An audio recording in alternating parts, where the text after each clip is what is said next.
আসসালামু আলাইকুম। ভোল্টেজ পরিমাপ হোক বা অ্যাম্পিয়ার পরিমাপ, সকল ক্ষেত্রে আমাদের একটি বিশ্বস্ত মিটারের প্রয়োজন, আমরা সবাই জানি। এবং আপনি যদি বাজেট ফ্রেন্ডলি কোনো অ্যাম্পিয়ার মিটার খুঁজে থাকেন, তাহলে এই মিটারটি হতে পারে একদম পারফেক্ট। সেই জন্য এই মিটারটি আমি দারাজ থেকে অর্ডার করেছি, যাতে আপনাদেরকে দেখাতে পারে এই মিটারটি কতটা কাজের। তাহলে চলুন আমাদের অ্যাম্পিয়ার মিটারের আনবক্সিংটা আমরা শুরু করি।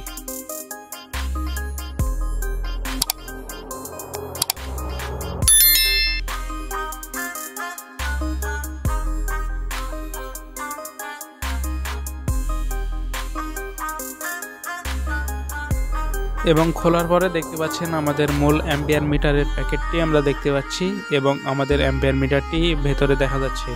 এবং আমাদের অ্যাম্পিয়ার মিটারের প্যাকেটের ওপরে দেখতে পাচ্ছেন ক্যাপিটাল লেটারে লেখা রয়েছে ডিজিটাল ক্লাম্প মিটার। এবার যদি আমাদের ক্লাম্প মিটারের প্যাকেটটির সাইডে দেখি, তাহলে দেখতে পাবো এখানে আমাদের ক্লাম্প মিটারটির একটি ছবি প্রিন্ট করা রয়েছে। এবং এই ছবিটির ওপরে যদি আমরা দেখি, তাহলে এই মিটারটির যাবতীয় তথ্যগুলো এখানে লেখা রয়েছে। এবং আমরা যদি আমাদের এই ক্লাম্প মিটারের প্যাকেটের পেছন সাইডে দেখি, তাহলে দেখতে পাবো এখানেও অনেকগুলো ছবি প্রিন্ট করা রয়েছে। এবং তাছাড়াও আমাদের এই প্যাকেটটির নিচে আমাদের যাবতীয় প্রয়োজনীয় তথ্যগুলো লেখা রয়েছে।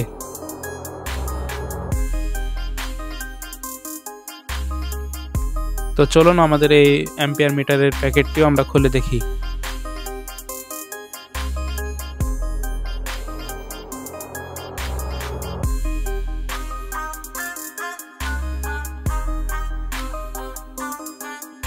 তো দেখতে পাচ্ছেন আমাদের ক্লাম্প মিটারের সাথে আমরা এক সেট ব্যাটারি পেলাম।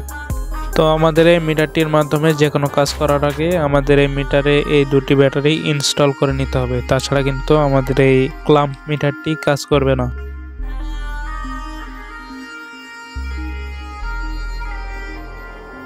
তো দেখতে পাচ্ছেন এটি হচ্ছে আমাদের মূলত ক্লাম্প মিটারটি।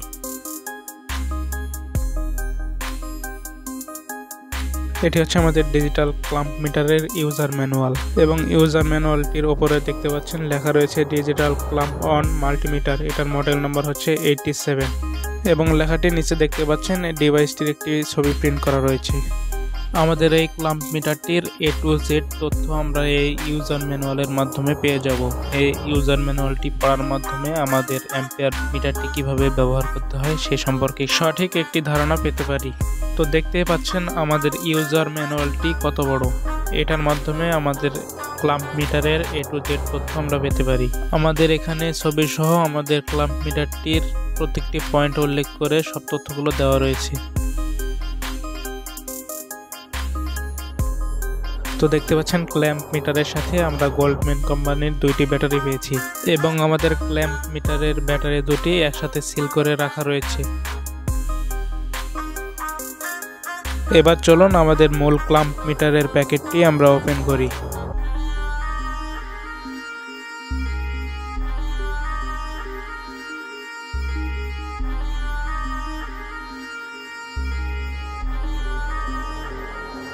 তো খোলা শেষে এখন যেটি দেখতে পাচ্ছেন, এটি হচ্ছে আমাদের মূল ক্লাম্প মিটারটি। এটি হচ্ছে মিটারের সামনের অংশ এবং এটি হচ্ছে আমাদের মিটারটির পেছনের অংশ। তো দেখতে পাচ্ছেন আমাদের ক্ল্যাম্প মিটারের সাথে আমরা দুটি লিড পেয়েছি, যার মাধ্যমে আমরা এসি এবং ডিসি কারেন্ট পরিমাপ করতে পারি। তাহলে চলুন আমাদের মিটারটি আমরা ফুল সেট আপ করে নিই। সেট আপ করার জন্য আমাদের দুটি ব্যাটারি খুলে নিতে হবে।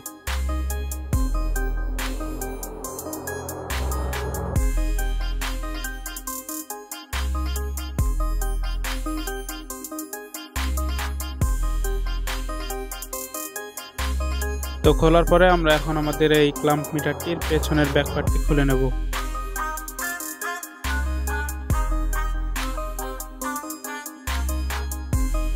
ব্যাকপার্টটি খোলার জন্য আমি নিয়ন টেস্টারের ব্যবহার করছি।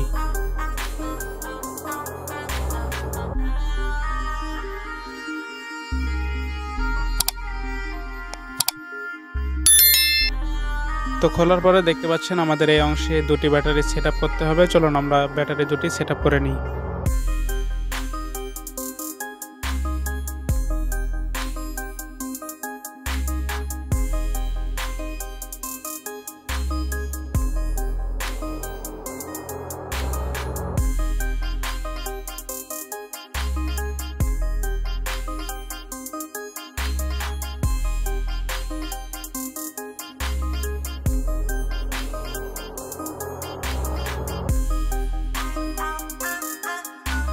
তো ব্যাটারি সেটআপ করার পরে দেখতে পাচ্ছেন আমাদের এই মিটারের সুইচটি অফ অপশনে রয়েছে। তো প্রথমে আমাদেরকে এটি অন করতে হবে। চলুন আমরা সুইচটি অন করি।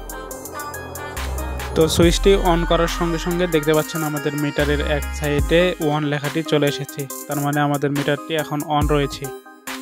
দেখতে পাচ্ছেন আমাদের এই সুইচটি এখন 200K ওহমসের ঘরে রয়েছে। এটার মাধ্যমে আমরা এখন রেজিস্টার পরিমাপ করতে পারি।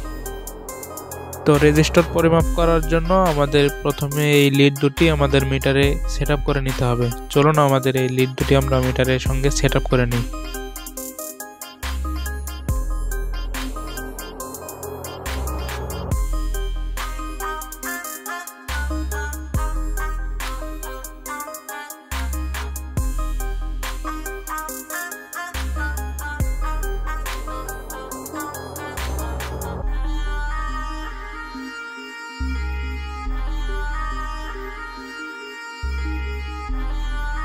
তো দেখতে পাচ্ছেন আমাদের লিড দুটি সেটআপ শেষ। এখন আমরা রেজিস্টার পরিমাপ করে দেখব, সেই জন্য আমাদের মিটারের সুইচটি 200K ওহমসে রেখেছি। আমার হাতে দেখতে পাচ্ছেন এটি একটি 50K রেজিস্টার। চলুন আমরা রেজিস্টারটি আমাদের মিটারের মাধ্যমে পরিমাপ করে দেখি আমাদের মিটারটি কি দেখায়।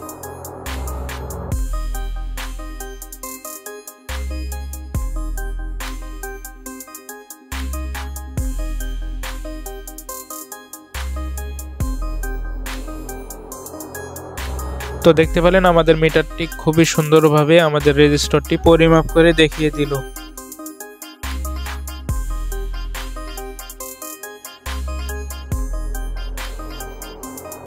চলুন আমাদের এই মিটারটির মাধ্যমে এখন আমরা একটি আইপিএস সার্কিট মেজারমেন্ট করে দেখি।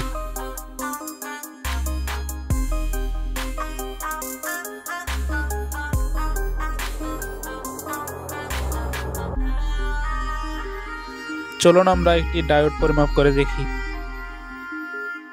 তো দেখতে পাচ্ছেন আমাদের এই মিটারটির মাধ্যমে কোনো ঝামেলা ছাড়াই আমরা ডায়োড পরিমাপ করতে পারছি। চলুন আমরা আমাদের এই মিটারটির মাধ্যমে এসি ভোল্টেজ পরিমাপ করে দেখি।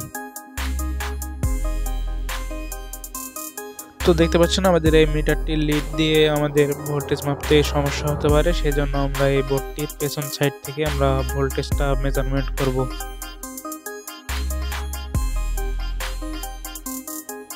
তো মেজারমেন্ট করার জন্য দেখতে পাচ্ছেন আমাদের মিটারটি আমরা 450 ভোল্টে সেট করে নিয়েছি। চলুন আমরা ভোল্টেজটি মেপে দেখি। তাহলে দেখতে পাচ্ছেন কোনো ঝামেলা ছাড়াই আমরা এই মিটারটির সাহায্যে ভোল্টেজ পরিমাপ করতে পারি।